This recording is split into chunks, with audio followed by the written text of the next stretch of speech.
জাতীয় পার্টি নিয়ে ষড়যন্ত্র ও অপপ্রচার চলছে দাবি করে সম্প্রতি পার্টির মহাসচিব পদ থেকে অব্যাহতি পাওয়া জিয়াউদ্দিন আহমেদ বাবলু বলেছেন, জাতীয় পার্টি ঐক্যবদ্ধভাবে সব ষড়যন্ত্র মোকাবেলা করবে।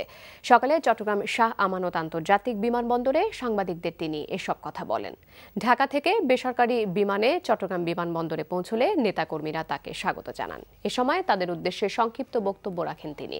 পরে ভিআইপি লাউঞ্জে সাংবাদিকদের সাথে আলাপকালে জাতীয় পার্টিকে আগামী দিনের রাজনীতির নিয়ামক শক্তি বলেও দাবি করেন জিয়াউদ্দিন আহমেদ বাবলু।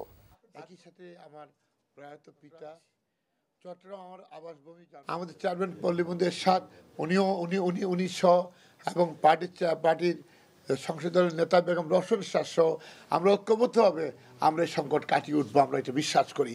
এবং আমরা বিশ্বাস করি জাতীয়টি এক থাকবে, অবিভাজ্য থাকবে এবং সমস্ত চক্রান্ত ষড়যন্ত্রকে নস্যাৎ করে দিয়ে আগামী দিনের রাজনীতিতে জাতীয় পার্টি বাংলাদেশে গুরুত্বপূর্ণ ভূমিকা পালন করবে।